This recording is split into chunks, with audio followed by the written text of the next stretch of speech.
and go from there. Thanks to everybody for evening meeting. Kim, can I ask you one question? I know I said I'd shut up and I'm still blabbering.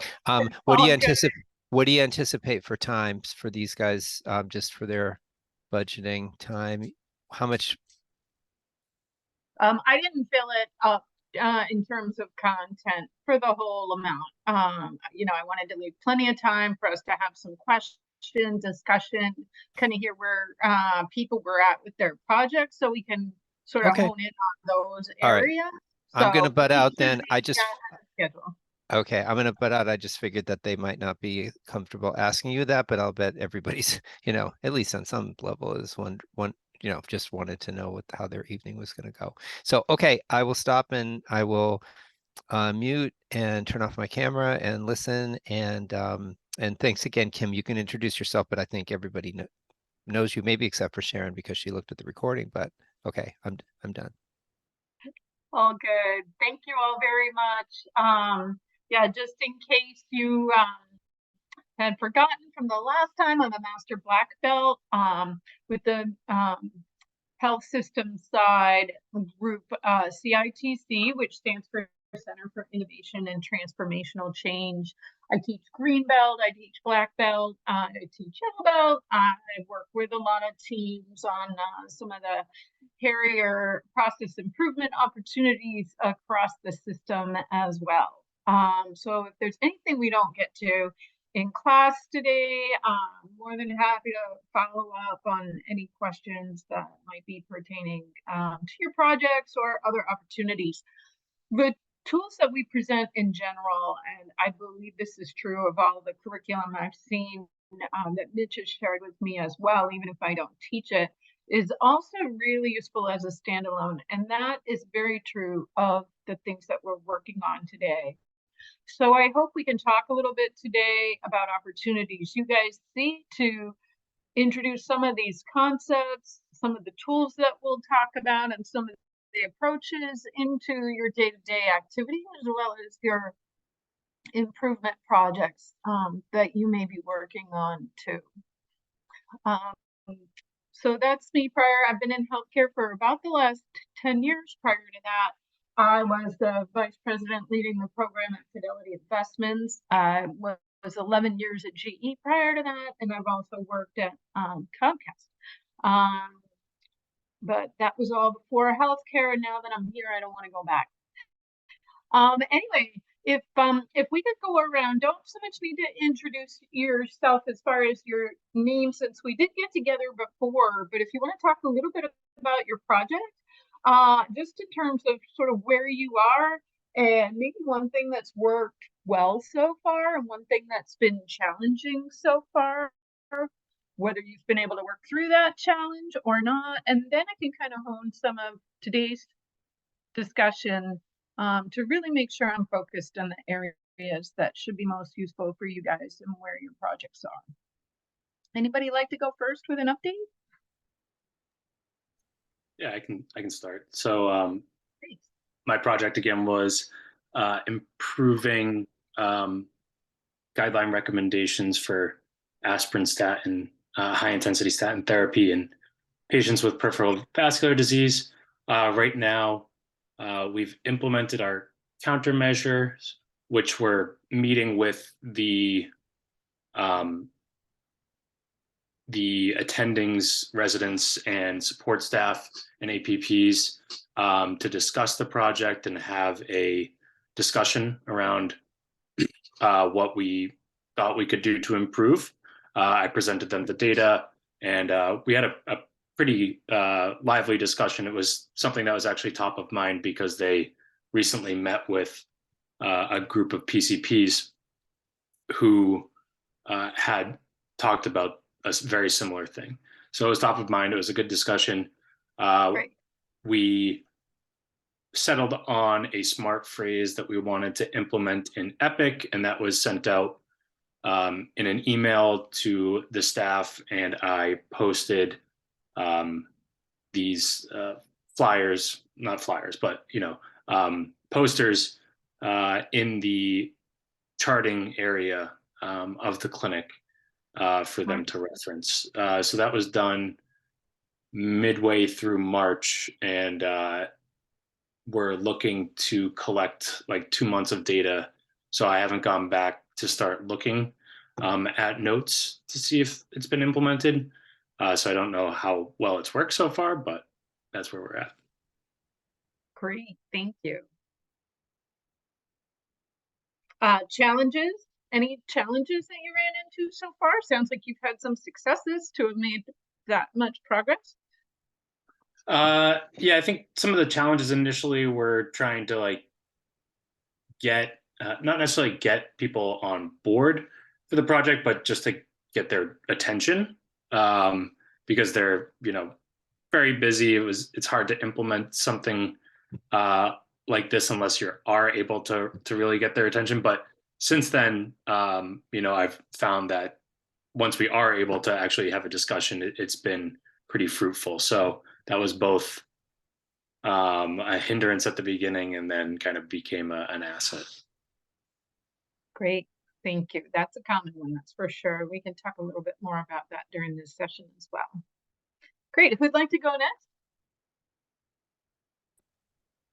My group is improving intended breast chest feeding throughout hospitalization.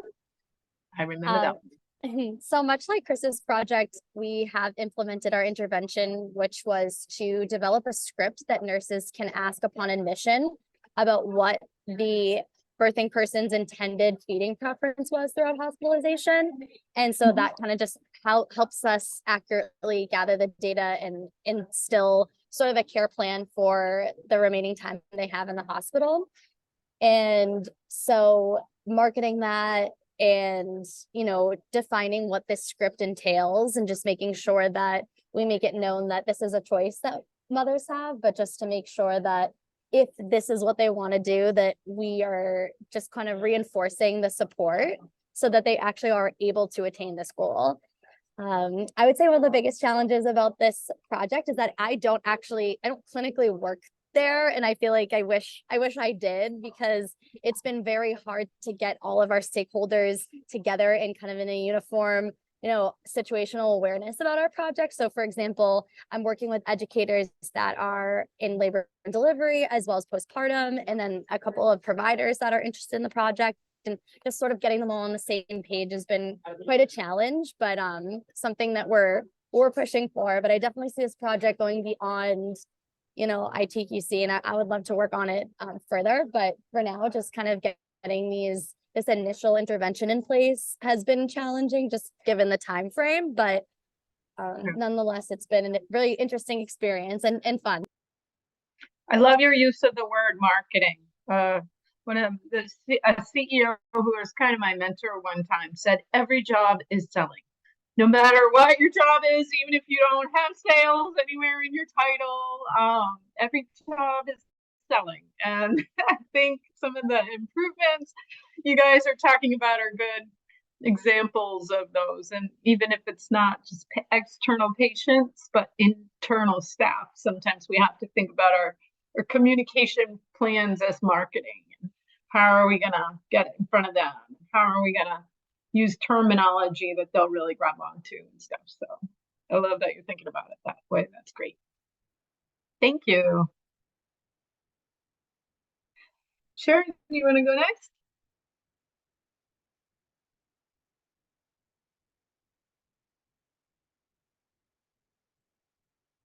I think you're muted. There we go. Okay, sorry about that. Oh, So my project is about improving patient experience while waiting in the university ED waiting room. Let's see what we've done well. We've really had weekly meetings. We have agendas. We kind of follow along with a pretty well routine. Some that we probably have a core group of 4 or 5 of us, that maybe 4 of the 8 of us. Getting participation from some of the group has been a challenge. Let's see, some of our other things that have gone well, the stakeholders really liked our ideas of new signage, signage linked to a QR code, which is then going to link back to a new web page.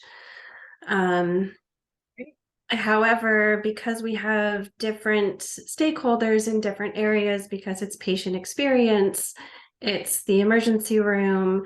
Once you get signs involved, it's facilities and signs. It's all of them involved and on board has been a challenge and has delayed implementation. We were also connected with a group called Cypher. We had kind of put a lot of our eggs in that basket to begin with. They want to develop this new tool about, they're normally known for rounding on the floors for patient experience, but it's usually driven by an educator or a manager or somebody like that. But in the ED, it's really difficult to allow those resources to go out there and ask those questions. So our idea as a team was to have a self-rounding tool. So it really would have been the first tool created like this. So we were working with the Cypher group. However, the first script didn't come out very well, which delayed things. So that's why we went back to the web page. We circled back and regrouped so that we would have another component that we could link to our signs with a QR code. But we are still working with Cypher, and that's like Jenny's project. Will probably continue long beyond this. So it has grown a little bit. Scope creep is a common circumstance for many projects. Yeah, but it's definitely hard to get the attention of all the stakeholders at once to try to move things forward. So unfortunately, we have not been able to implement anything yet, but we're trying. All right, well, you're in the right place. We're definitely going to talk about some additional tips and techniques for that. So hopefully some of those will be things that you can take away and apply right away and hopefully keep the energy going. But that's great that you guys pivoted when you needed to and that you're still moving forward. Excellent. Thank you. Who'd like to go next? I can go. Just checking, can you guys hear me? I have a pretty spotty internet connection. Okay. Let me know if I cut out. I can go back.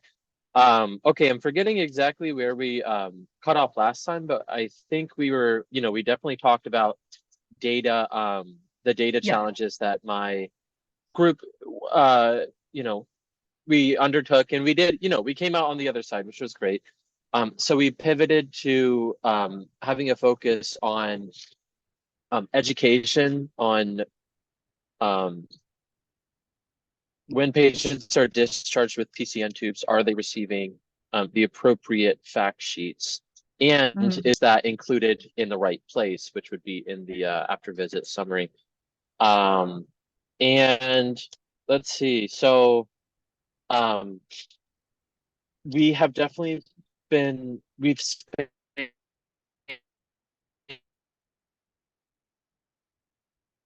Oh, Isaac, we just started to lose you. You were so good. And then when it was just getting meaty, then we lost you.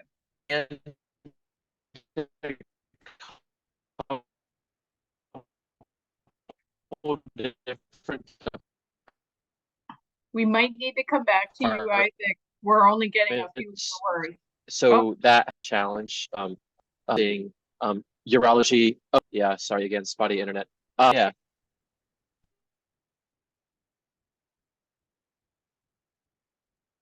Are you back on? Looks like you're muted. I could just let someone else go. Yeah, I could just let someone else go. We'll come back to you. No worries. Sure. You bet. Jean-Claude, are you available to speak? I know you said you would be in and out. I see you're muted.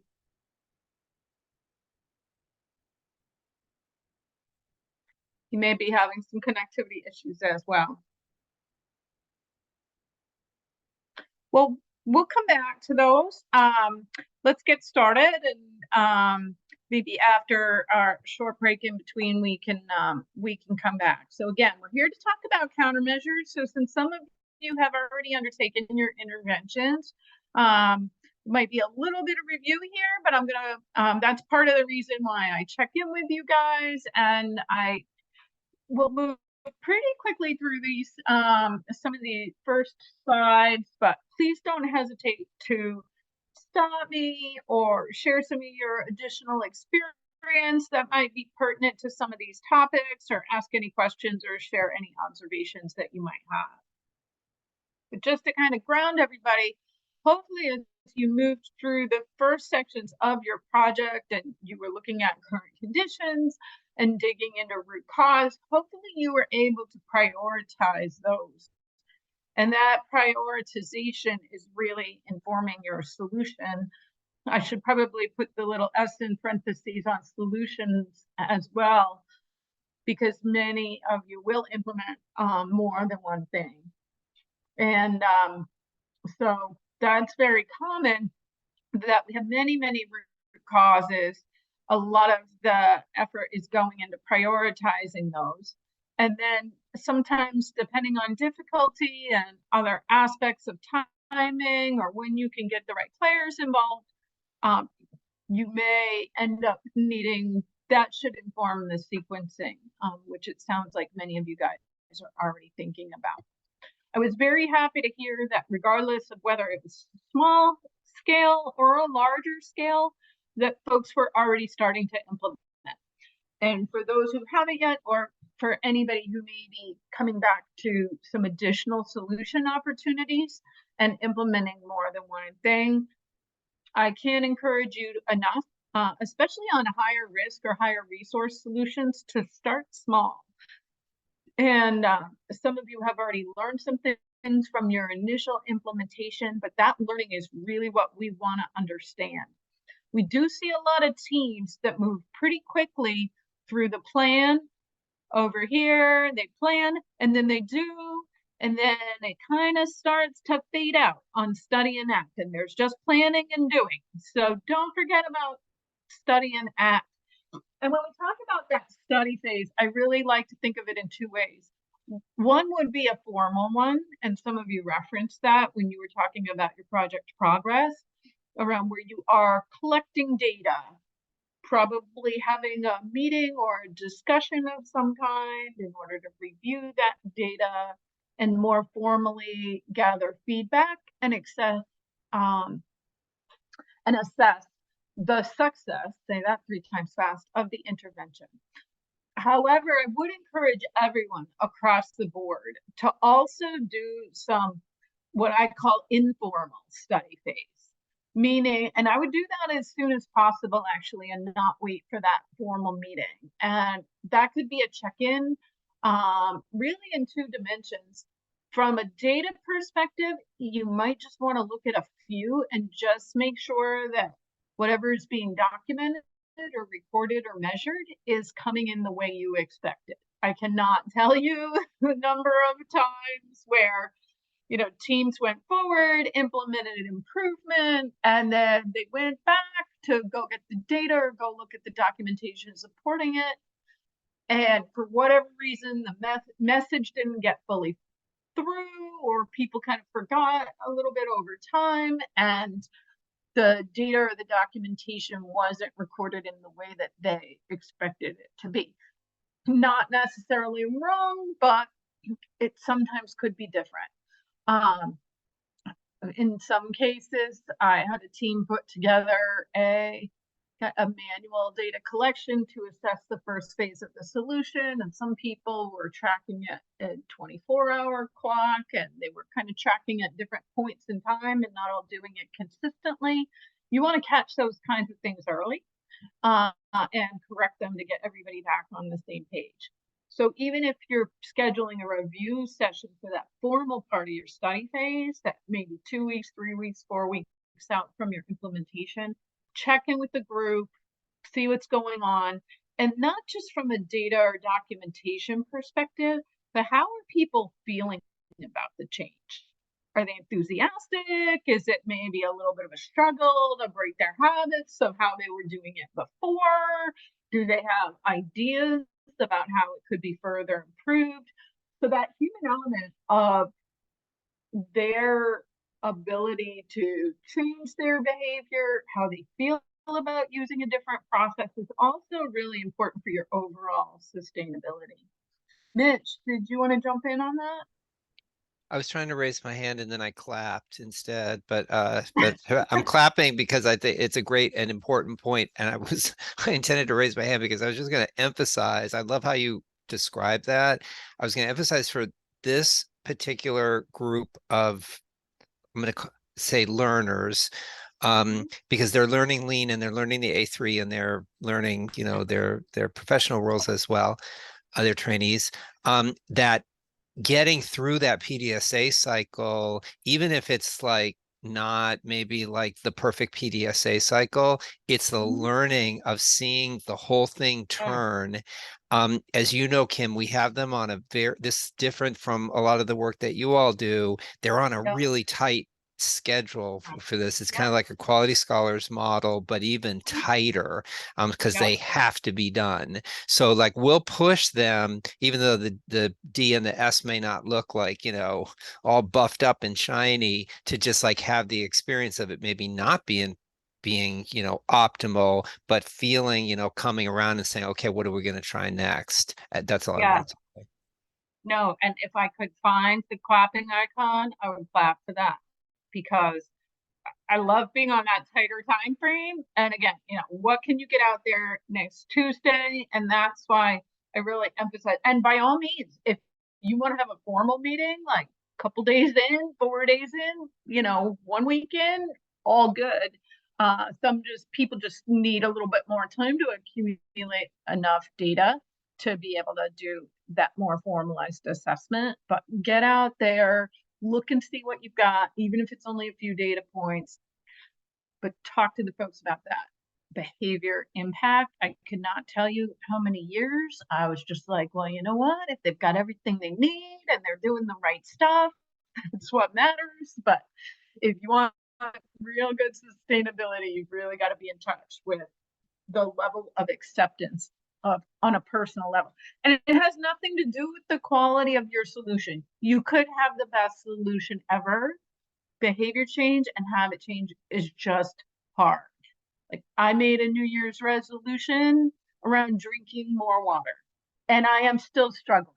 And I think it's a fabulous idea. I'm totally on board with drinking more water. And I can't even say I have a lot of personal barriers to drinking more water. I have access. It's all good. I have no excuse, but I am still struggling just to change my habits and get in there. And I am mentally totally supportive of this change, but so it's nothing your team should be offended about. If folks are still struggling, you just want to get in there and help them overcome those challenges sooner than later. So where are we going with countermeasures? Many of you, it sounds like, are already thinking about many of these areas, or in future projects and efforts will run into these. But really, you want to think about these in these 3 big buckets of simplification, standardization, and then automation. And that is a very deliberate order. Do not jump to automation, because the last thing you want to do is automate a suboptimal process, because then you're just going to get junk. You want to really start with simplify. What can we take out for unnecessary steps altogether? It gives you less work to do when you get to standardize and automate for whatever is left, if you've eliminated any work that you can and really simplified. And we'll talk about some simplification techniques later in this session. Then once you've stripped out all of the unnecessary work that you possibly can, then you want to go in on standardizing. And how can we get it consistent? How can we create some standard work instructions or other documentation? I loved the discussion earlier about getting that consistent SMART phrase. Sorry, I am not up with the terminology on that, but trying to move to that consistent standardized model, exactly in line with what we're talking about here. You also want to think about, how can we error proof this? We'll talk a little bit more about that, and then what are we going to measure. Then once all those things are done, if needed, and you may not need to, then there might be opportunities to further automate and make it even more efficient. But you really want to make sure that you simplify and standardize first before going to that automate step. Any questions about that high level before we dig into some of the key elements behind some of those different areas? You guys already, I'm not going to spend a ton of time on the 5 whys, but I just wanted to come back to it because as you're looking for those opportunities for countermeasures that have to do with simplification and what it has to do, that is really going to open up your opportunities to simplify and take steps out that aren't really needed. So that is one of many fantastic uses for the 5 whys. And Jenny, I loved what you were saying about actually not being from that area can give you a real leg up. Because if you're not from the area, then you're not entrenched in the day-to-day necessarily. And so it might be a little bit easier to see kind of fresh lens, fresh perspective on that process and see some things that just not obvious to people who have been doing it for 10, 20, 30 years. So hopefully, even though there are downsides to not being from the area where you're trying to work with people, hopefully there was some upside to that too, and you could take in that fresh perspective. I appreciate that perspective because there was actually one time we had a lactation meeting, and again, it was interprofessional, and we had people, educators from different departments that are involved in the project. And I think I was the only one that really felt that light bulb, like, wow, I actually finally feel like I put the pieces together in my head, and it correlated with the process map. And I just felt like I did have that perspective of, I kind of understand the process now, but so I see the benefits. Good. And when you guys are experts, or some of you are doing projects that are more connected with areas of expertise for you, you may want to pull in someone who is that fresh lens and fresh perspective onto the team if you're not that person. So in your role, you know, many of you might be fairly new to the areas, but don't hesitate, even if you are, like, to pull in someone else with a different, fresh perspective from another angle. One of my other favorite things to do is, because it can really open people's eyes and also sometimes help groups work better together, is take people from 2 different departments that touch the process and have them look at each other's. And sometimes they don't really know kind of what's going on in that other related area. And it makes them more sympathetic to some of the challenges and gives them both like a better holistic view of the whole thing. So definitely take advantage of your own role as that fresh perspective person. So this is just a fun example around the Jefferson Memorial, and it was crumbling because they were washing it so much. And so you would ask yourself, why was it crumbling? It's because there were bird droppings on there. And so if you were stopping here, you might have some solutions around, well, maybe we can use more of a gentle power washing or a different washing technique, or maybe use some different chemicals that aren't so harsh as the power washing or whatever.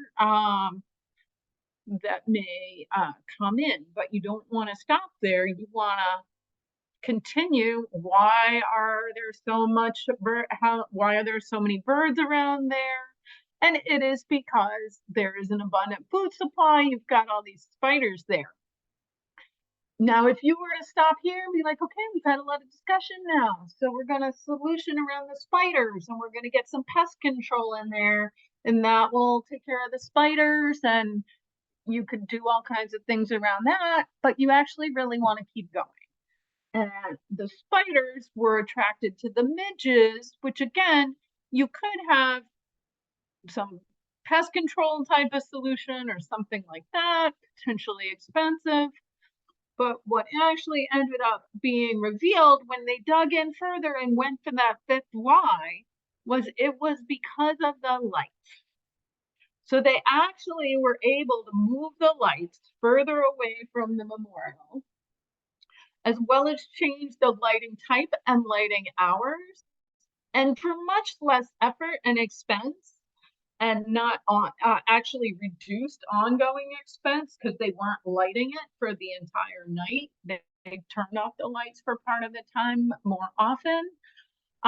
They were able to solve the whole problem rather than, you know, trying to find some different washing contractor or methodology, or, you know, doing something crazy with pest control. It turned out to be a really simple solution. So that's the thing you want to kind of look for and see if you can really get underneath it. I And have a what you, question oh, based on jump that. in, yeah. Mm-hmm. Yeah, so I'm just wondering, if let's just say hypothetically, like you went further, Yep. and there was like a sixth reason, you know, after that. Yeah, sometimes there is. But then here, it's like, I think that's an excellent solution that, like, you know, very easy to upkeep. So are there certain examples where you could find a deeper why, but you said this is where we are choosing to intervene? Yeah, I think That makes sense. yeah, it does make sense. And I think you want to go for that solution that's going to be the most manageable solution and the most impactful solution for your investment of time and resources. So to your point, you know, a lot easier to change the lighting scheme than like get some whole kind of pest control contract or some different washing methodology. So you might Yeah. say, you know what, we can have a huge impact on this if we solution at this level and don't dig further, because maybe it's not in our within our control to dig any further than that, or something like that. So yeah, you're really going for bang for the buck. But Kim, what we I love often that you find is you solution at too high, people solution at too high a level and don't get there. Yeah, I love that you pulled this out again, because having been through this 5 whys, you know, exercise or demonstration, you know, many hundreds of times probably, you know, with the training, to look at it again, especially with the experience that they've had, because we teach, and you've seen some of the materials that I've been using, you know, this linkage between root cause and countermeasure. In fact, in our slide set, we even encourage them to, when they're in showing their countermeasure, you know, the P is to show the root cause that the countermeasure is linked to. You know, it forces them to return to it. Just really what you're, you know, very connected to what you have here. I guess the way that I have explained it, and I'd be curious as to whether you agree with this, is that the deeper the root cause, the stronger the root cause. So if it's 5, 6, 7, 8, or 28, like the closer you get to the strongest possible root cause, the more likely it is that the linked countermeasure is going to work. Okay, Yes. like I think you were, or I know that's what you were getting at, kind of with the, well, let's kill the spiders, or let's turn off the lights, or, you know, whatever. So that's really why, that's the power. I always, you know, impressed with lean, and pushing and pushing and pushing for those root causes, and then making that linkage, because a lot of time, a lot of money, a lot of resources, human and financial resources, go into countermeasures that, like, you could tell, Kim, I think I could tell, that's not going to work. Like that's not a strong countermeasure, because you didn't dig deep enough. And that's kind of the messaging. I really like this. I'm going to steal this from you for sure. Yeah, you bet. No, it's absolutely the case. And what we see the most is not that it doesn't work at all. You just get a little lift from it because you didn't get all the way. You don't get that bigger lift that you were looking for, and you end up having to go. You know, which is fine. Again, that's what PDSA is for. To Mitch's point, you don't have a ton of time, but at the same time, the deeper you can get, and what allows you to get deeper is really that balance that it sounds like you guys have been able to achieve, of getting both the data to inform your root cause prioritization as well as your understanding of the process. So hopefully when you did your process, current state documentation, you were able to get out to the front line, see how the work was being done, and identify those areas of the most value. And for your countermeasures, what you want to simplify is eliminating those areas of waste. They often happen in handoff periods between groups and things like that. It's not that you don't have any opportunity in the value added work that's represented here by the green stripes. You may find something in there, but it's really in the gray area where you're probably going to find the most and get the most acceptance, because that's usually things that probably caregivers and patients are really finding frustrating as well. And they would just as soon be done with the waiting and the confusion and the redoing and all those non-value added activities, because that's not why they went into healthcare. That's not why they went came to UMass. You know, they want to be with patients, they want to be giving care. And so this is better for everybody, patients, caregivers, and achieving that efficiency. So you really want to try to identify those, and in some cases you might be able to actually increase the value with that added time. So maybe it's making more space. Some of you had patient education opportunities associated with your improvements. And so maybe this is making more space for time to really engage with the patient or their families and make sure they understand that information, which is the more value added activities and other things that sometimes we get caught up in doing because some of that waste hasn't been eliminated. So this can create the space for doing that. Or sometimes that added efficiency can create the space for them to then have more time to look into additional improvement opportunities in other areas of their department. Now, obviously, you don't want to cut into something that may not be adding value for the patient, but it may be required. The most common ones are financial, like we need this information to bill, or regulatory compliance or safety related. I would argue safety related, but does bring value to the patient. But sometimes there are regulations that we need to be in compliance with that aren't necessarily directly adding value. So you obviously want to be tuned in with those, but in general, you want to eliminate those waste areas and look at these types of opportunities for what you can take out and simplify in your countermeasures. So the waiting ones are kind of obvious. The one I wanted to highlight, because sometimes it's a little confusing for people, is the difference between motion and transportation. Where motion is movement by caregivers, typically folks at UMass, whereas transportation is more motion of the patient, maybe motion of paperwork that's going with the patient or documentation. Keep in mind, all of these can be electronic as well. This can all pertain to information flow too, so look there for opportunities as well to identify either countermeasures, or for those of you that are already underway, additional countermeasures. Don't forget too, overproduction is waste. Doing more than we need to do is waste. Now, sometimes there are additional ways we can add value. That's not necessarily overproduction. But if we're doing more than we need to, and it's not something that the patient so critically needs that they would be, willing to pay for it, then we should be even taking a hard look at that and not overproducing, doing extra tests, unnecessary paperwork, things like that. Questions on the 8 waste? If I could only print out one slide for all of lean and make a poster out of it, this might be the one I would print. So I'll probably find another one. I'll be like, I'm not sure, I might need that one too. But this one would be, this is definitely like a top 3 of all the thousands of lean slides I've ever used. This is a big one right here. And this is a great one as a standalone too, even outside of your project. You're working with the team, they're trying to get ideas, they're trying to create capacity, they're trying to get through their day more effectively or make space for other things, maybe an idea board huddle or whatever. this is a great way just going in with this.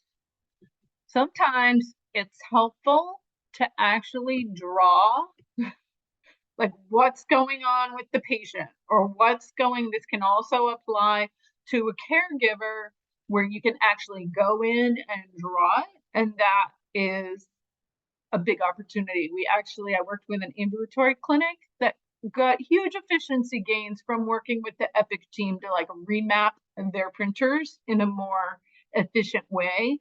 So they're not running all over creation, all over the clinic. And I actually had one doctor kind of giving me a hard time because he wasn't getting his 10,000 steps at work anymore. And I was like, well, now you have a little time to go take a walk around the building or something. So you're going to have to figure out something else for that. But that is a way to uncover those countermeasure opportunities and also make sure that if you're designing a new process, that you're thinking through the flow of it as well. And again, it could be information flow, it could be physical flow. Nearly all of the areas from the hub, you can actually access the facility map for that area. The facilities team has done a great job of posting those. So just look out on the hub.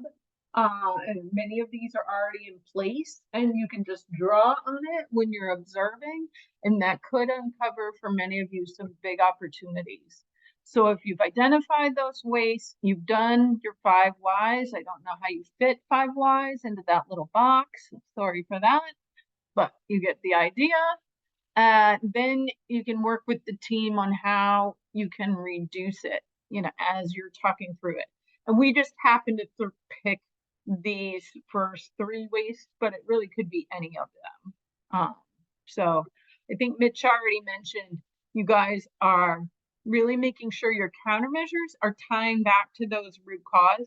Bonus, if you can get a countermeasure that actually hits more than one root cause, then that's even better. So make sure you're kind of grouping your root causes and seeing if there's anything that you can include that would hit more than one. And again, just try to move to that PDSA as quickly as you can. You can still be thoughtful about it, even if you're moving forward on an aggressive timeline with the team. We wanted to make sure that everybody also had in mind the 5S methodology. We're really into 5 of things here. And that just identifies those areas of waste and it really streamlines through. And again, even though we do use some physical examples, all of this is still applying to electronic information as well.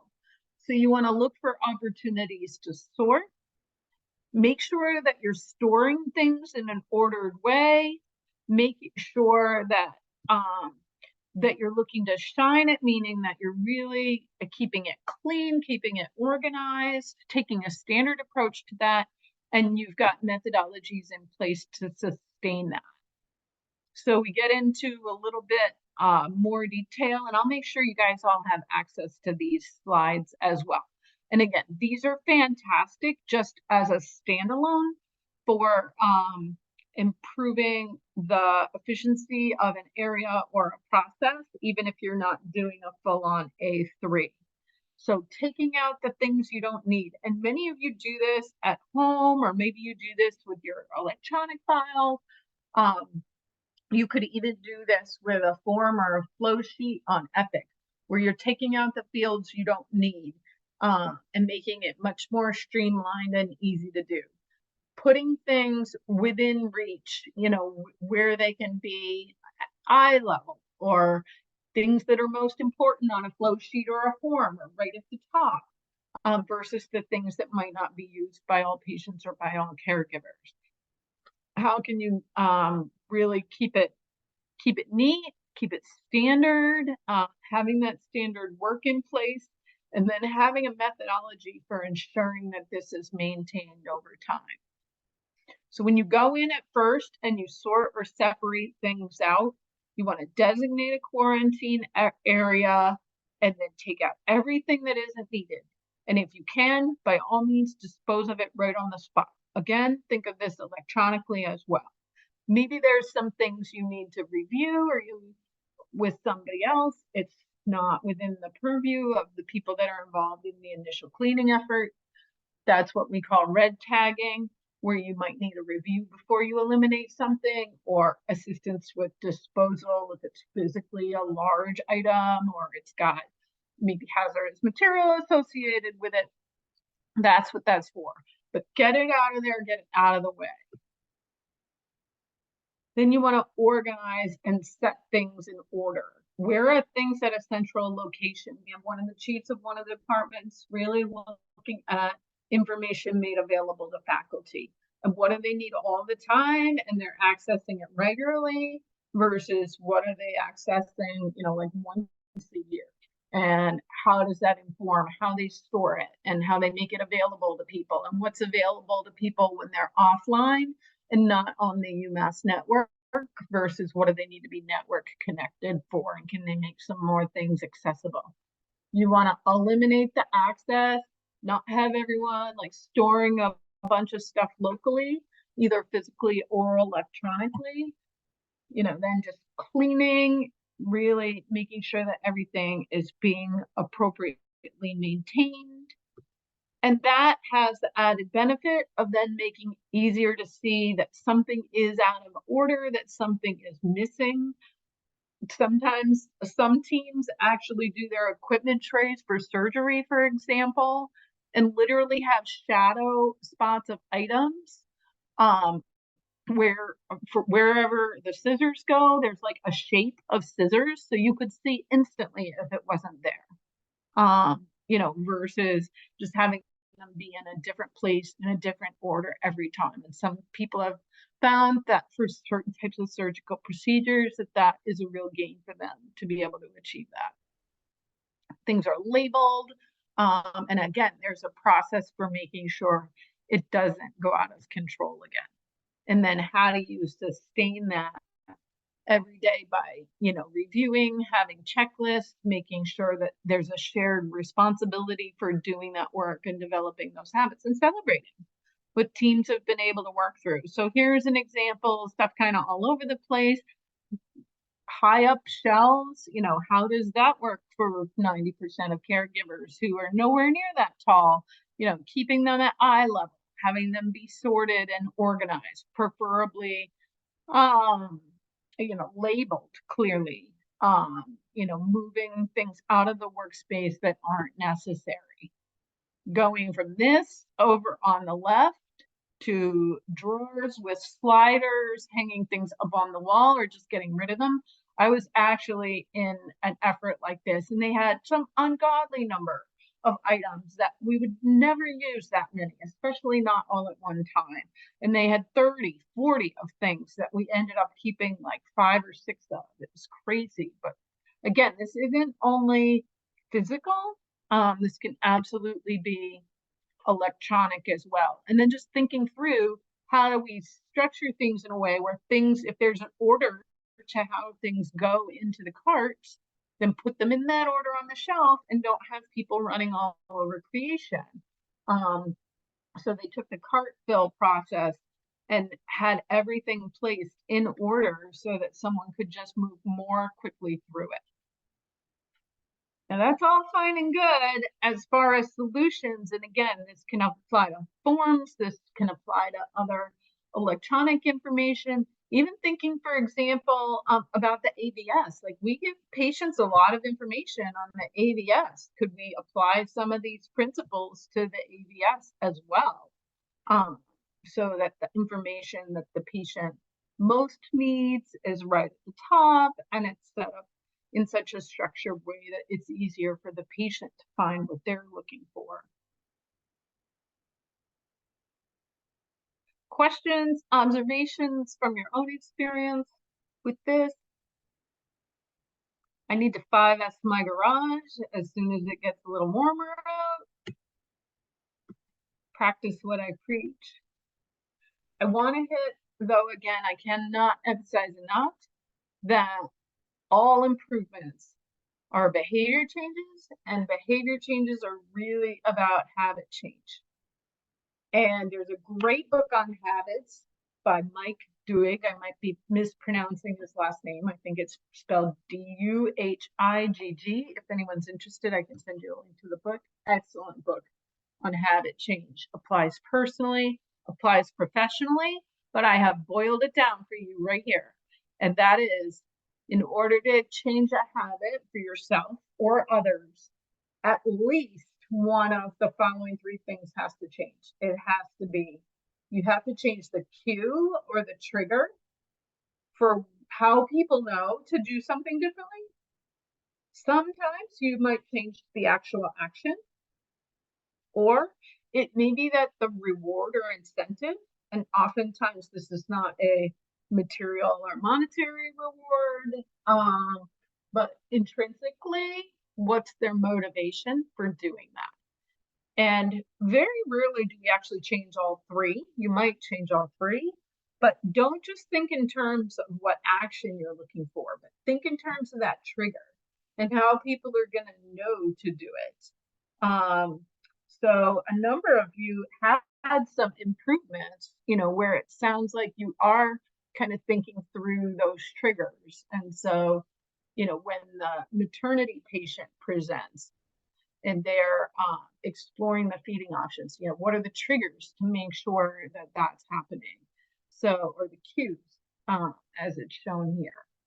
For the other ones as well, everybody thinking through what is the cue. So especially if you do your PDSA, you roll out, hey, here's the new standard work, here's what we want you to do. And maybe it's not being fully implemented all the time and there's not 100% compliance. Think through the cue or the trigger for how people know, because sometimes that's the improvement opportunity, and think through what's their motivation for doing this. And that kind of gets to the part over on the right hand side. I have explored a lot of change methodologies, and some of them, like Cotter's 8 steps for change, are more geared towards large group. But no matter how large of a group you're trying to change, it's really all going to come down at the end of the day to the individual. And in order to get an individual to change, including you and me, this is just a human behavior thing, people need to have all these into place.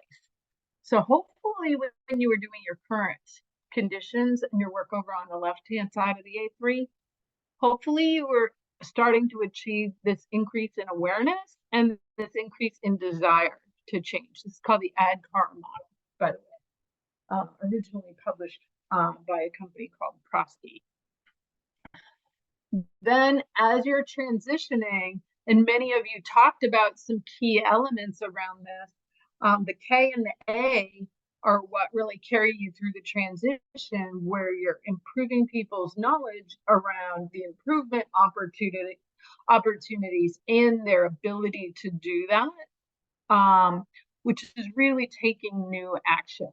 But you can't forget about the future and that reinforcement and recognition for doing that. And again, that kind of ties back to the reward and motivation piece, as well as the accountability and the age step. Any questions on this or any observations from the PDSA work that you guys have done so far around these models and making sure you're hitting these as you're putting the PDSA in place?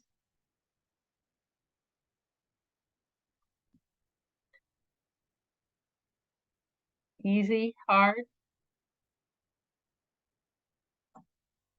A little bit hard, because we are overcoming millions of years of brain evolution, where this was something that really came into, help me kind of bring into focus.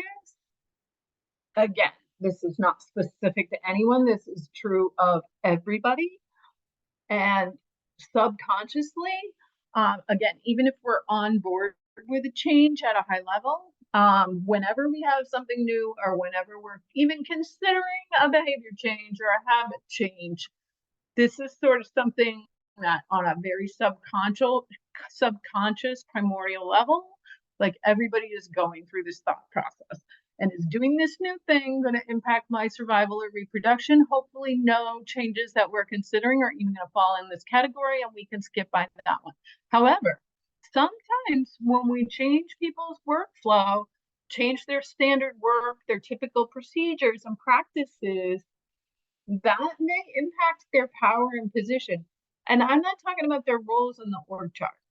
I'm talking about many people derive a lot of satisfaction from the autonomy, from the level of experience, from being seen as a person or the person within their group who's most knowledgeable and capable around doing it the old way.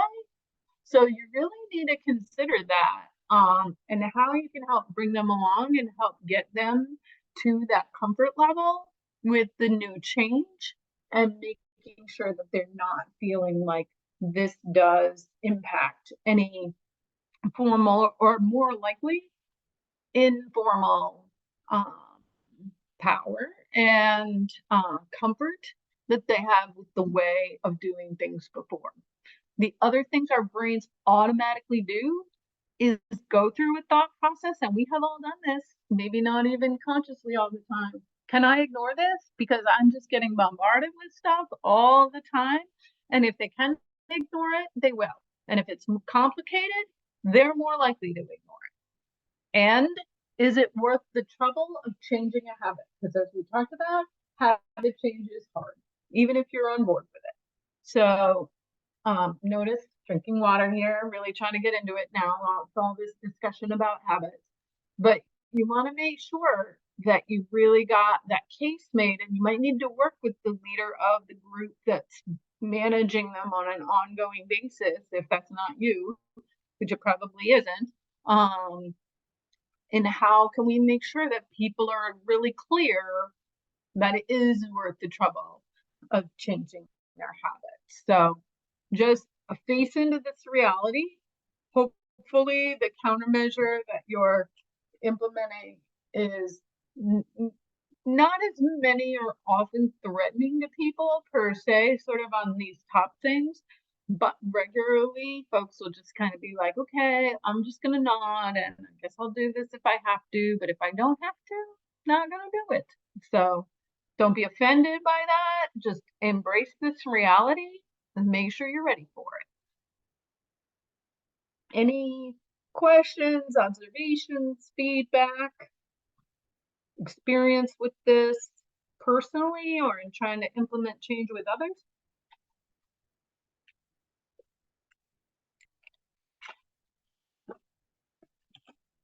Probably the biggest one we run into is if I can ignore this, I will. So when you're thinking through your solution, your communication plan, strategizing with the process owner or the manager of the area around enforcing this, you know, you want to get out in front of that as soon as possible and make sure you're thinking through that in your PDSA. So now back to some of the practical aspects of this. We did mention briefly earlier about error proofing.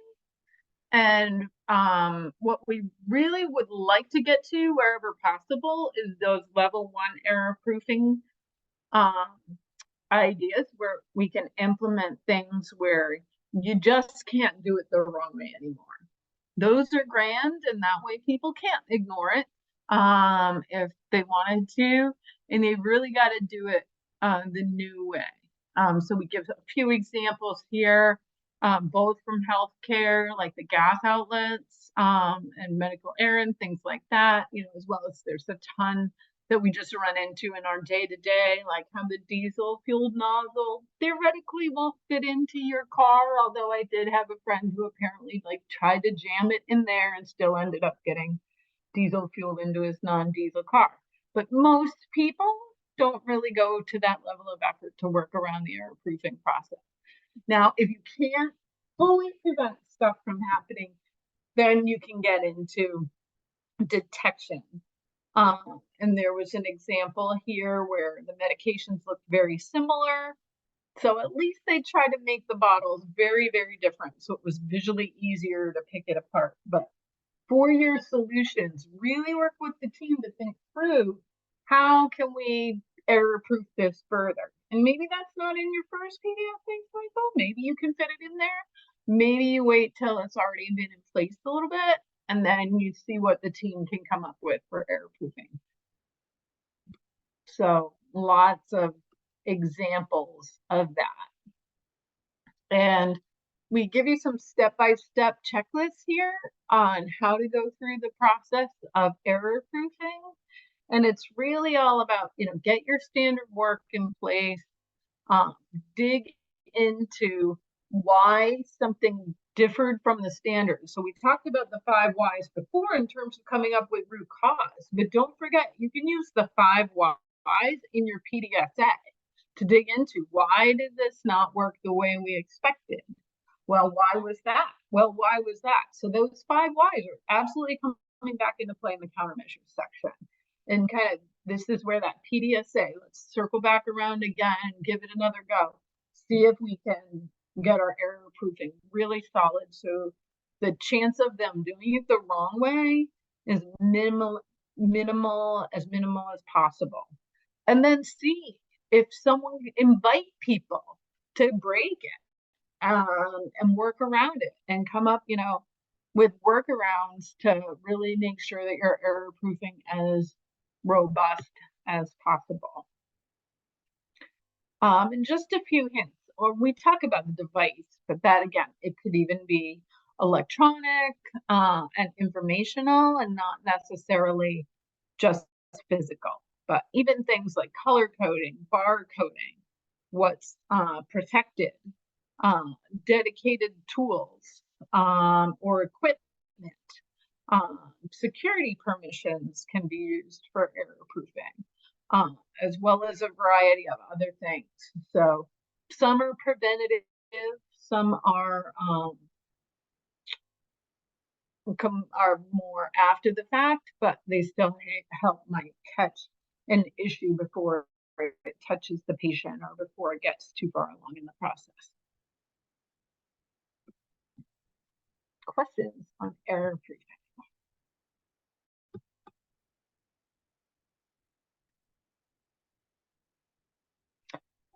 We'll just do this as a group. We won't break out, but any examples that you guys can think of error proofing, either in your own PDSAs for your projects or other things you run into at UMass or in your professional life? Hey, it's JC. Yeah. I'm thinking of, I don't know if this is the right, but error proofing, like, with prescriptions, there's oftentimes a lot of pop-ups that come up.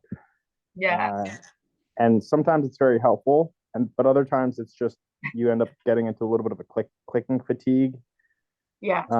When it just shows you like every single interaction, and most of them, I mean, some of them are clinically relevant and others maybe like inactive ingredients that pops up. And then I think non-clinically, like the 2-step verification process and for emails, and oftentimes you can't access your emails because of that in other countries. And then more recently, our resident clinical scheduling is now requiring 2-step verification. So that's just takes time, but I can see the merit in it. I don't know if that's technically error proofing as well. Kind of, I mean, we could have a debate about security, versus error proofing, but I think there definitely were some great examples of error proofing in there that you mentioned. And yeah, many BPAs, best practice advisories that pop up in EPIC or otherwise, are kind of error proofing methodology from a care perspective. But oftentimes, because different groups are putting them in place for specific issues, processes, and risks, that maybe nobody's looking sort of big picture as to all the number of different BPAs that we have popping up, but that's definitely a great example. Other examples from across the system. Can I just throw something in? Which is, I'm thinking about the projects and the fact that this particular lean tool may not be something that is coming into each of your minds relative to your own project, but this has probably been Yeah. said, but I just want to put a finer point on it, which is that part of the reason that we're sitting here at 6:35 at night, and asking Kim, who's been so generous with her time and energy to do this, is that it's a greenbelt competency to understand this stuff, whether it relates to the project that you're doing now, or whether it relates maybe to the next one or 3 projects from now. And that's the reason that it's worth, exposing you to at a deeper level than what we just did, what we did with the regular lean training. The other thing, JC, when you spent a lot of time in procedure areas, and so an example, I think you tell me, Kim, if you would consider this error proofing, but I've always taught it like anything that decreases the chances of an error is like in the direction of error proofing. It's not like a medical gas hose where you cannot put, like a CO2 hose into a jack for oxygen or something. It's just, it is impossible. But for example, barcoding, which now is, Yeah. right, Kim, which is Yeah. everywhere. And I was talking to my daughter about it recently because she's a nurse, and giving, blood transfusion was kind of where we saw it initially, obviously because of the significant, risks associated with transfusion reactions. But now it's like everything, right? You're scanning a patient's bracelet to make sure that this is the patient that's supposed to be brought to radiology for a head scan or, whatever. And certainly for any medication administration, and you're barcoding at the Pyxis machine when you have nurses here. I feel stupid talking about this, but so confirm for me. I know Jenny and Sharon, you all would agree because you live it in that world, which I know can be frustrating, but all that is error proofing.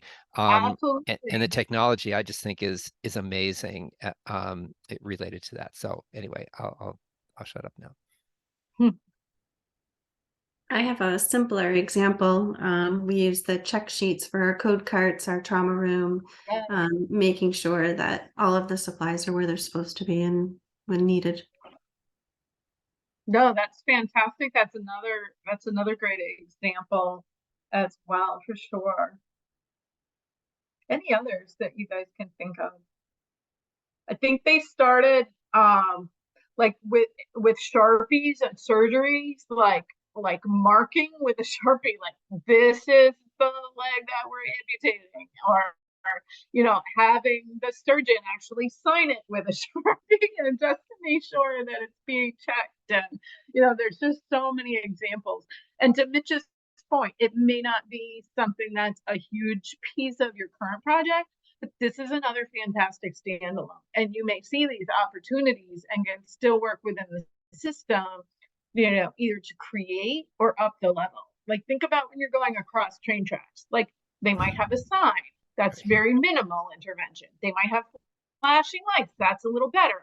Maybe a gate comes down over the road. Even better. Someone could still like run and smash through the gate, theoretically, but not likely to happen. You could invest in routing the whole road around the train track or over the train track. Now, that would be a huge investment of time and resources. So it's like Mitch's earlier point, or somebody, I forget who it was that brought up, like, do you necessarily dig into like taking the improvement to the next level? It's all is it worth the investment of time and resource? Kim, it connects to this thing that I know we both teach, which is strengths of countermeasures. And I usually pull that slide out several times. I just did a presentation for a bunch of residents on patient safety. And I have that slide in my patient safety deck, and I have that slide in my QI deck. But that's really what we're talking about here, is that, there are weak countermeasures, but if the weak countermeasure is the best you can do in the situation that you're in, like a laminated card, which is always like my example of the weakest of weak and expensive, countermeasures, then that may be, that may be your only choice, or in that situation. But as the countermeasures get stronger, we get closer to the threshold that you're talking about of error proofing. I just will make the point, we got a bunch of clinical people here and some real experienced ones on top of it. Site marking, which is what you just referenced, is part of what is called the universal protocol. I know, again, there's people here who have lived this for a long time. And I show a slide that has a picture of a wrist with a sight mark on it. It's usually a purple marker. I'm sure most of us have seen this, and explain how even though we sight mark, and this had the initials of the surgeon and the patient had initialed it and it said yes on it, we still do wrong side surgery. We still do wrong side surgery at UMass Memorial. And you know, the Joint Commission could tell you how many examples there are of that. So it's intended to be a strong countermeasure. It is not, you know, an error proofing, but the better the countermeasure, the better the improvement. Yeah, it's error detection. It's not error, full-on error prevention. Yeah, I There like has that. to Yeah. be those levels. And we do this in our day-to-day all the time. I don't know about you guys, but if I need to remember something, I put it by the door, like, so I have to trip over it if I want to leave without it. Or even for this class, I put record at the top on a little sticky note at the top of my screen, so I could not help but not see it. So once I realized that Megan was going to be here and on that for me, I didn't have to worry about that. But I am notorious for forgetting to record, so that is my own error proofing method. I just want to do a check-in. Do folks need a break, or do you guys want to keep powering through? I'm happy to take 5 here, if any, or even 2 or 3, whatever you guys would like to do. If anybody needs a few minutes. Power on. I get very excited about this stuff. So I'm a little bit proud of myself for remembering the break. I probably should have put up a sticky for that as well, because I may have forgotten. But okay, I guess we'll just keep going and hopefully wrap up about 5 minutes sooner than we otherwise would. Wonderful. The next thing we wanted to touch on is making sure that everybody's thinking through their standard work instructions. You would typically want to have these before a PDSA. So hopefully you guys did this in conjunction with your first PDSA, but they often and should get refined as a result. This is one of the things that might come out after you do your study phase of PDSA. That might be the action, is making sure that the standard work is updated to reflect any learnings that may come out of the initial PDSA cycle when you studied it. It can reduce variation. I've seen teams get a lift in their process performance just from documenting the current state in a standard work format and at least getting everybody doing it the same way. Even if it wasn't fully optimized yet, for some things where people are really all over the place, you can even get a lift just from doing that. And I would suggest, if a process is super highly variable, that may be an initial first step that'll create some space and create some value and create some capacity for doing additional optimizations of the project. So even though I know most of you guys are squarely on the right-hand side of the A3 and already focused on your countermeasures, for the next time you're doing it, or you're coming into an area, they don't have standard work on a critical process. Again, this is a great standalone, and I've seen teams get a huge lift from doing this. Last time we taught Greenbelt, I had an evening Greenbelt class, and we kept getting snowed out on our March sessions. Just a few weeks ago, we had 2 sessions in a row that got snowed out. So we were going to do a standard work exercise where they write some in class. But because we were remote, we ended up giving it as homework between the session 3 and session 4. And people came back and they were like, my team wants to do standard work on more stuff now, because we just had them write standard work on any area within their work area. And they really had a positive experience. And then once it's standard, then when new people come in, they're getting the training in that exact same way, theoretically, and working through it. And it can really give you a great foundation for additional optimization. It can give you a great foundation for error proofing and other things. So there's a couple ways, a couple levels of standard work. Sometimes we do that with what we call a swim lane chart. And it's called a swim lane because every role in the process is in its own row here. So it does make for some interesting configurations of maps, but the nice thing is it shows handoffs. People that are in a particular row can kind of focus on, okay, this is my part, but I see how it interrelates to these other parts. It may be a build off your current conditions map where there just are some slighter tweaks. Sometimes teams are totally overhauling it and it's entirely different.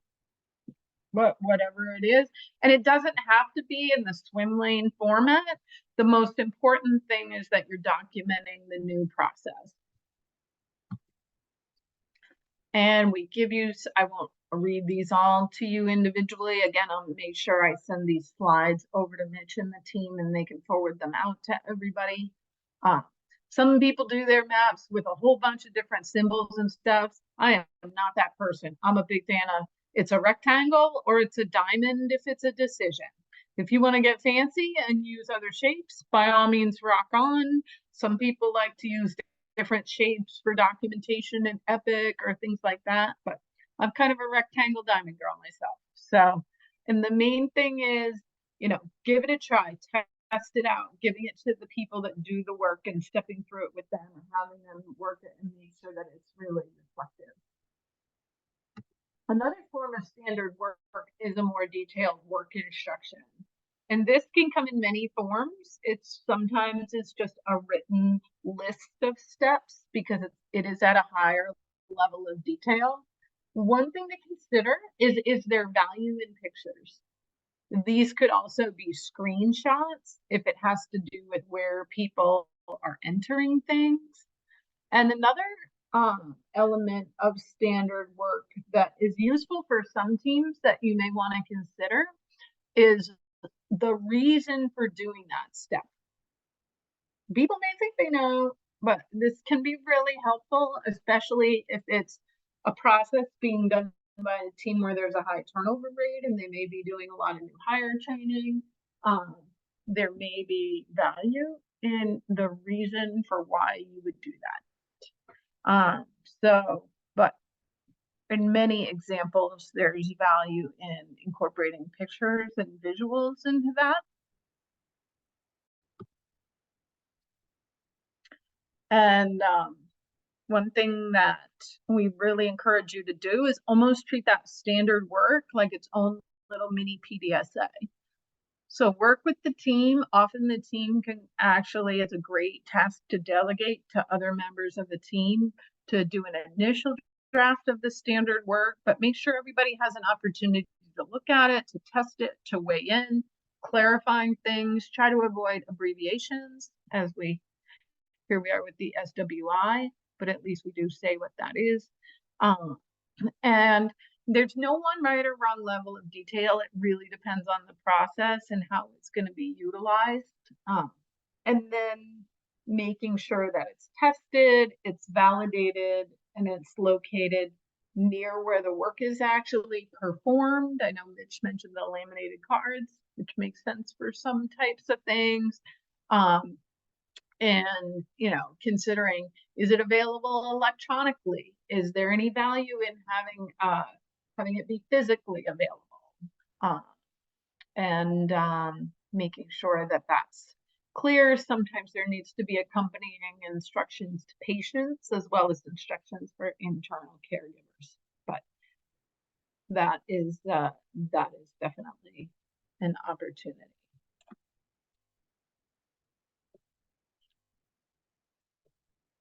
And just a quick thing.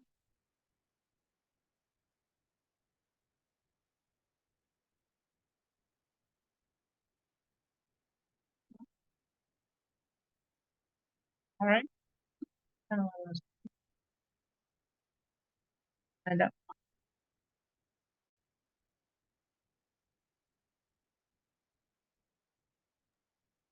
There's no volume on our end. Oh,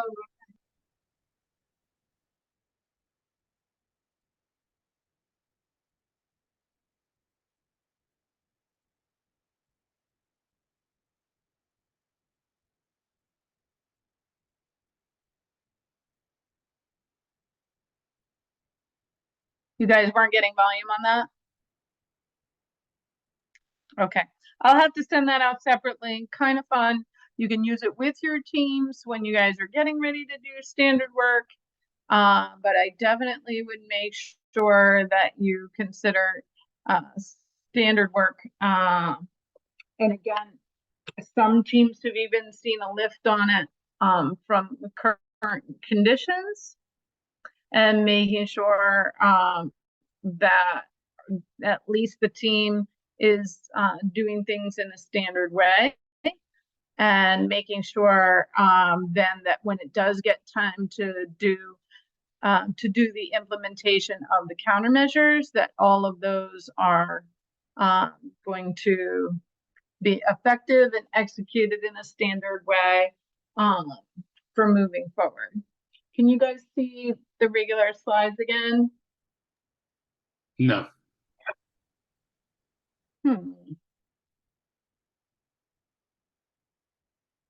It says I am screen sharing, but let me try one more time.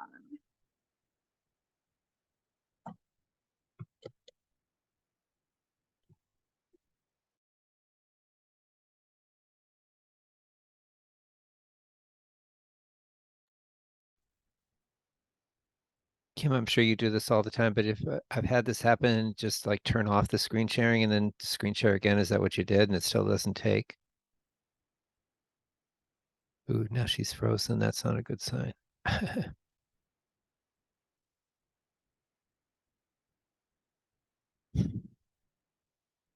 Hold on, everybody. Whoop.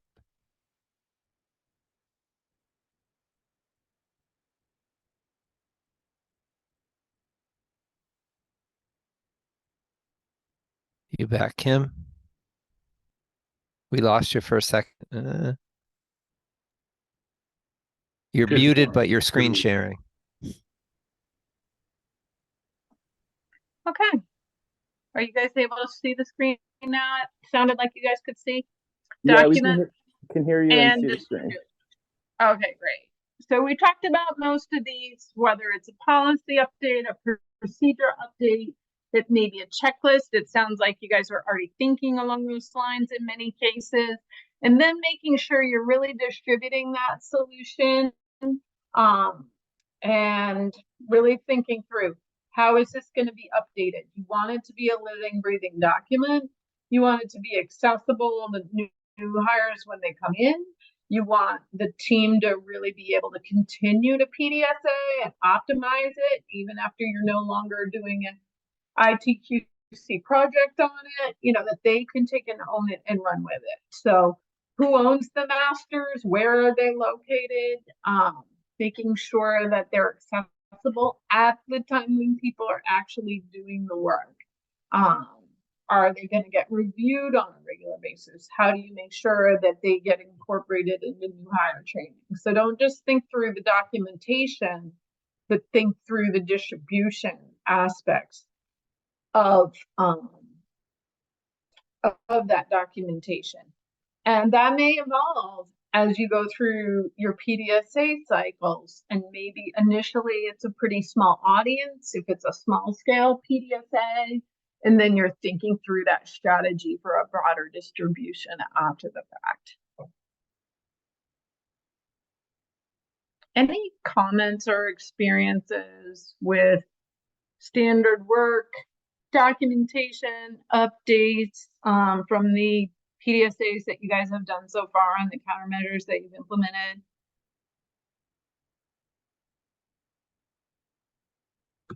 Questions? We haven't gone so far as to use like standard work instructions or swim lane maps, at least in mind. So, but this obviously would be great for future endeavors. Yeah, absolutely.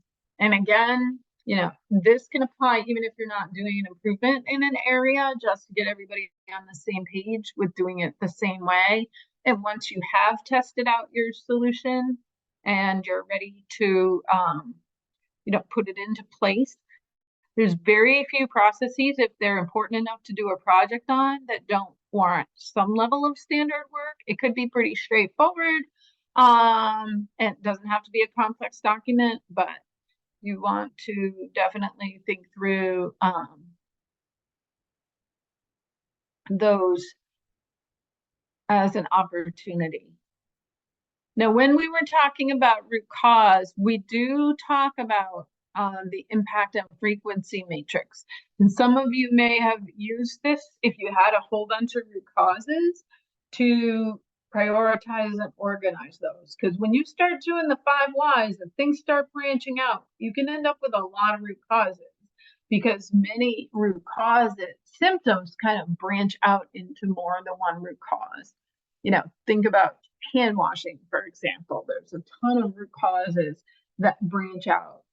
You know, some have to do with behavior change. Some have to do with the physical availability of washing, you know, soaps or gels, or the availability of water and all kinds of other things. So if you're getting overwhelmed or the team is getting overwhelmed by either the number of root causes or the number of solution options, you can use an impact matrix in order to capture that. And you have some choices with what you put on this x-axis here. Some teams put ease of implementation here. And going back to, you know, maybe we got to the 5th why and we had a pretty easy item to implement and it was very high impact. So you want to go for that perhaps because it's on the easier side. If you have something that's high impact and pretty easy to implement, or it happens a lot, that's the stuff you want to go after first and hone your countermeasures in there. Now, one thing I find it even more in healthcare than other places I've been, is sometimes it's not so much ease of implementation. Well, one dimension of ease of implementation is really key, and that is how much the team can influence it. And you probably, again, because Mitch mentioned you guys are on very tight timelines for this. It's not just what you can influence, but really what can you influence within the next 30 days, the next 60 days, the next 90 days, whatever your time horizon is, you can change that. But sometimes we've had teams with a lot of opportunities for improvement really look at what can we influence in short order from within the team versus what might be really outside of the control of the team. So even though theoretically this might be a really good idea, it's just not something we can get to within our defined scope, within our defined time frame.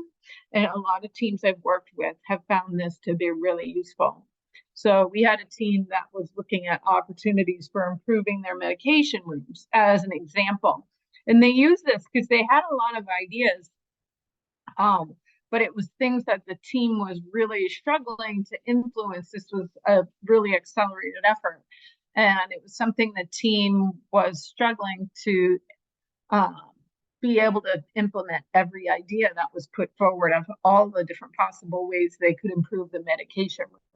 So they didn't have a lot of support for like a major capital investment to change the physical layout. At the time, they weren't in a position to do the full investment and a full-on implementation of barcoding. But what can we do? We can clean it. We can look at signage. We can label bins better. We can do a better job with our stock rotation methodology. They actually went through and did some of these medium impact items too, where they were looking at the ownership, clarifying the ownership of it, looking at delivery times and inventory levels and eliminating stock that wasn't needed. They moved things so the most frequently used items were like right within eye level and right within easy reach. And the very rarely used items were put either on the lowest shelves or on the highest shelves, depending. So if you find you may only have a couple of root causes, but maybe the team has a lot of different ideas about how they can go after those, you can either use influence or you can use ease of implementation more generally to kind of prioritize and organize which ones you're going to go after first. Any questions on any of this?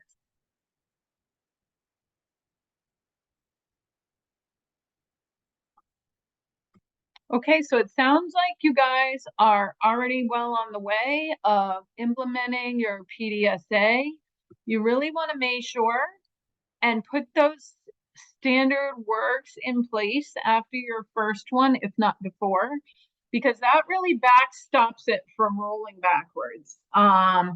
And that will really give you a way of continuing to improve, and it will really equip the team to continue to improve even after maybe you're not assigned in that area anymore or leading a project in that area anymore in order to do it. I would encourage everybody also, this one's kind of a complicated example, but think through visual management and is there anything we can put out in front of people? There's more and more things being converted to dashboards, being converted to Tableau reports that refresh in real time. So think through not only the monitoring for the purpose of your own project and reporting out the final results and doing it for the PDSA, but on an ongoing basis, how is the team going to know how they're doing on this process and what's going on with it? Hopefully you guys are familiar with the I Need Data site associated with the hub, but if you need help getting some metrics reporting, Epic dashboard support, Tableau reporting in place, which can be tied to Innovation Station. There's a lot of resources there for improving your own learning, for getting support from the business intelligence and analytics team on the healthcare side, my colleagues in CITC within that group, and a lot of other reporting resources available. They also have linkages into the med school side and some of the data sources that are associated there. So if you need help when you get to this point of you're not quite sure what your options are from a visual management perspective, then please don't hesitate. And I think you can go into the hub. Last I checked, you could just type in data and the I Need Data site will come up, or you can type in I Need Data if that doesn't work.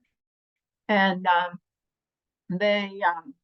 there's a lot of resources there. It shows you how you can message the data concierge, which is a service that will give you advice, or it will tell you how you can open a ticket and request a report or a change to an existing report. So if there's anything there that you need that you're not able to find, please don't hesitate to let me know. But you do want to think through how can we get this in front of people? How can we visualize it for people? Another key tool, simple, but I wanted to make sure everybody had heard of it and was aware of it. Has anyone heard before about an elevator speech? And know why it's called an elevator speech? Should be short enough to be given in an elevator ride. Yeah, and we don't have that many floors, depending on what part of the hospital you're in. Maybe 8 if you're lucky, but it might even be less than that. I guess if you're in like Albert Sherman, maybe it can be a few seconds longer, but definitely going to be short. So hopefully you had an elevator speech even from the left-hand side of your A3 in the first few phases of your project when you were working on your problem statement and then had some key findings in your countermeasures. But you really want to make sure that you're updating that once you've got your countermeasures decided on. Maybe you're coming into the implementation phase or you're in the middle of it. You're one of your early PDSAs. As each one of those milestones are achieved, don't just think through yourself. Talk through with your team. What's our elevator speech here? Make sure that everyone is comfortable both in your team, in the front line, that any managers or leaders are involved. They kind of got the gist. Okay, here's what we're doing. Here's why we're doing it. You may want to pull in a key factor too about your root cause, what you found in some of the left-hand side work about the current conditions that's motivating this change. Keep it short and sweet. Practice it with the team. Make sure your sponsor, make sure the leader of the area are familiar with this because they can really help reinforce that change. So I would encourage you, if you have not already, regardless of where you are in the project, you are all far enough along, you should be able to use an elevator ride to make sure you've got a good, crisp message about your project and where you are in it right now and what people can do to participate in or support it or recognize the team for wherever they are in that project cycle right now.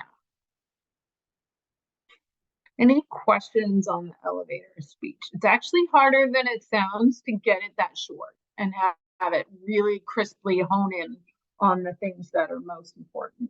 So, but it's definitely worth some time spent to write one initially and then to make sure it's updated as the PDSAs are progressing.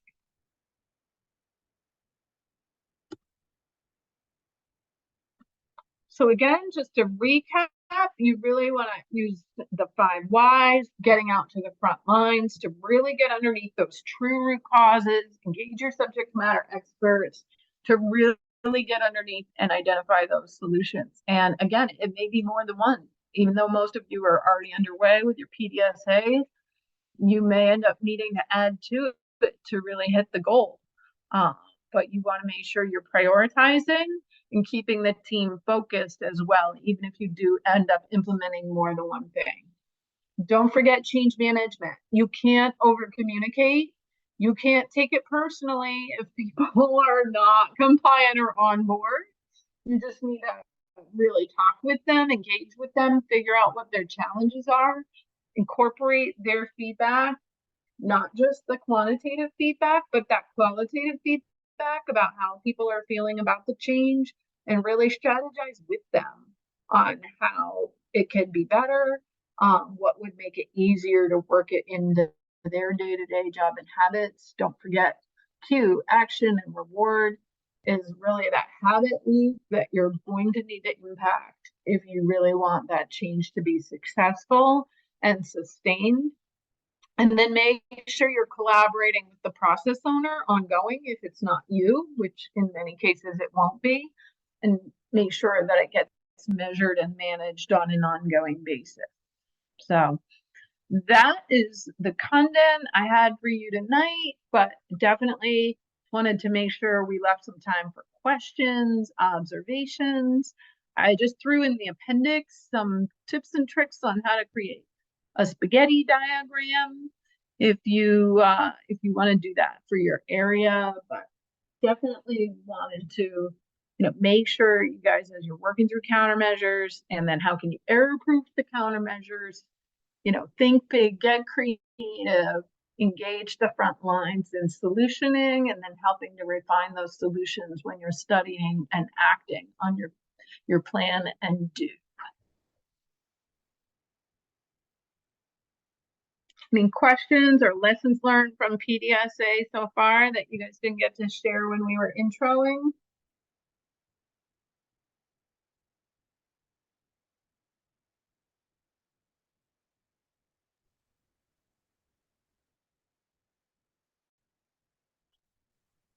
I guess I kind of have a question I don't really know how to phrase, but so when I was going through trying to figure out countermeasures with our team, we're limited by, like Dr. Gitkin said, kind of the time, our resources, things like that. And I know that the countermeasures you employ should be directed at the root causes that you've found. So it's hard to generalize what kind of countermeasures can be put in place for any quality improvement study. But there are certainly general ones that people fall back on, like, the laminated card, all that kind of stuff. Are there other more impactful solutions, like general solutions, that you could speak to, knowing that solutions are going to be based on the problem? Yeah, they are, but that's really why I lead with the 8 waste and identifying waste, because it's a lot easier to take stuff out, especially when you have a short time frame. than to put it in. So I would encourage you to, everyone, not just you, but everybody, to really look for not necessarily what can we do differently, but what can we just take out altogether in how this is done, because that's usually a win for everybody. And really scrutinizing hard, like, is this really necessary, and using a very stringent standard for where, you know, do we really need to do it at this time and place, like while the patient is here? Think also about the sequence in which things are done. Can we be doing more parallel processing, or doing things before the patient gets here or after they leave, if that makes sense? So oftentimes I would find really trying to take stuff out rather than trying to work with Epic in your short time frames, like to get something reconfigured can sometimes be time consuming, especially if resources aren't quite there. And it's usually a combination of taking out some things and reconfiguring some things, but also making sure that you're really delegating. And whether it's the impact influence matrix or the impact and ease of implementation, really using that to prioritize what you can get done in the time frame that you have. And I know that students and others affiliated with the med school don't always have innovation station access, but most of the healthcare teams should have an idea board from innovation station. So there may be things that you can't get to in the course of your project that are still really good ideas and maybe could be pursued by the team. Encourage them to put them on their idea boards and maybe continue to carry that forward, even after you're not doing a project anymore in that area. But really looking for distributing the work across the process, across the people, trying to take out those bottlenecks, and really being very meaningfully scrutinizing, you know, every single step. Can we reduce this? Can we eliminate it? Can we get this out of here? Thanks. Yeah, you bet. It's just hard to say, you know, it's different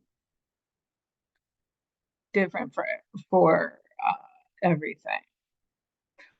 Working it into existing processes, if it does make sense for a new step to stay there or be added, seeing how it can be incorporated into the way they're working anyway, as opposed to having it be a brand new standalone. Any other questions or lessons learned? Kimberly, this might be a Mitch question as well. I'm just curious, as students doing this project, what is said to the staff within the hospital that are our stakeholders of what their expectation to supporting us is through this process? Is there any expectation? Is it really upon the leader of the group to get buy-in from a certain stakeholder? Yeah, that's yes, that's a complicated question. So I was tempted as you were saying that to say no, but it's more complicated than that. And you know that because you've spent plenty of time in that ED and you've seen project people and projects come and go, whether they be faculty or non-clinical people or trainees, et cetera. And you know, there is a shared, sorry, Kim, this could be another hour, but I promise it won't be. The mission statement of the school and the mission statement of the clinical system both include the other in this is our priority. A priority is collaboration with, you know, fill in the blank of whatever the other is.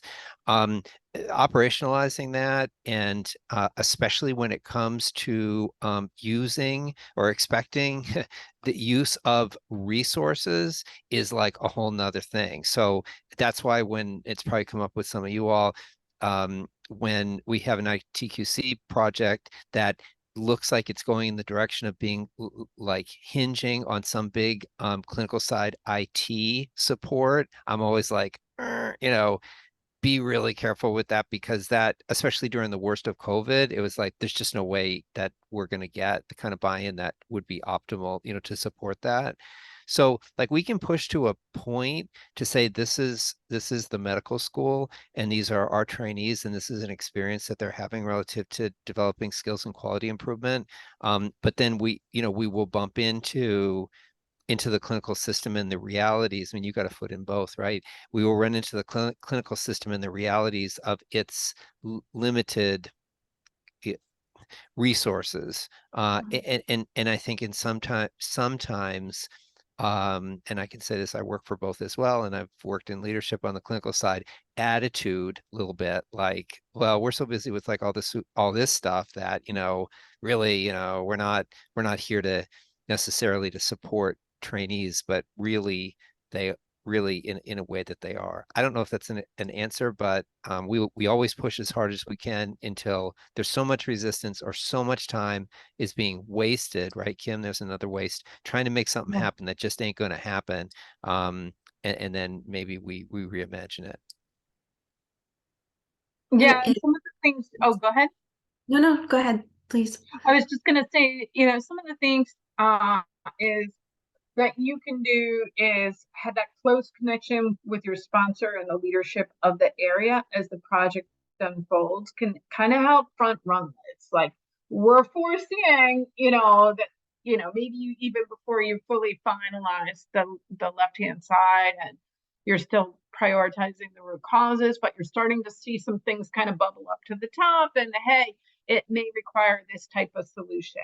Is that something you're going to be willing to support? And just having those conversations early on. Like if I'm involved in a process that involves a third party, like a vendor or, whoever, I'll be like, it's going to be really hard. It's hard enough to influence within UMass, like never mind outside of UMass. Or we might need to end up influencing patients and strategizing with them up front on the change management. And are you going to be willing to ask your staff to do something different, even though we don't know specifically what that is? The more you can do, and I know it's challenging sometimes to get frontline representation on your team, but even if they're not on your core team and coming to every team meeting, the more they can be involved in designing the solution, the better shot you've got of getting it implemented. Because then it's theirs. It's not, Sharon's solution or Chris's solutions or JC's solutions. It's their solution. And then they want to do it. And it's not so much you pushing them or you pushing the leader to push them, but they have got that additional level of buy-in. So, that's, I've been called Mary Poppins before, not just because I have a big bag with a lot of junk in it, but that really does help get out in front of some of those things if they can have a say. Or maybe the solution idea came from somebody not on the front lines, but maybe they can even have a say on the prioritization of what would be easy to implement versus hard. Whatever you can do to engage the leadership early, identify potential risks, and strategize with them on those. And some you don't know until you PBSA, and that's why Mitch said, like, get out there earlier and have those learnings. But sometimes you can get out in front of that, and the more frontline engagement that you can get, then oftentimes the better, the easier it'll be to get that implemented. Great question though, and a challenge for everybody, not just students, but black belt and green belt trainees from across the system, even when they're embedded in a group, sometimes have a hard time influencing that as well. Other questions, lessons learned? Great. Well, leverage your coaches, your faculty, leverage each other in your own experiences. Please don't hesitate to reach out to me if you think there's something that I might be able to help with, or you'd like a second set of eyes on something. Thank you so much for this opportunity. I continue to be incredibly impressed with the caliber of projects that you guys are working on and the changes that you're affecting. Mitch, thank you so much for the opportunity. And please do encourage both coaches and learners to continue to use us as a resource if there is anything we might be able to help facilitate. Yeah, no, really appreciate it. And I know, the 2 hours that you put in tonight and in addition, all the preparation time and the going back and forth, you know, with both of the sessions, I really appreciate it. This is, you know, really brings the clinical side, you know, Greenbelt into parity with what we're doing on the school side. And for you all, you know, the trainees, the ITQC folks, you know, this really, it adds a lot of strength and power to what you've learned and what you're going to walk away from this experience with, and hopefully what you'll apply to stuff going forward. But all right, well, thanks for everybody for the evening commitment, Yeah. and especially Kim, and I'm sure we'll end up following up and debriefing on this a little bit too at some point. Wonderful. And we welcome your feedback. We like to practice what we preach and think of each one of these as a PDSA. So if there's anything we could do to enhance your experience as learners, please don't hesitate to let us know. Thank you. Have a great night. Thank you. Take Thank care. you.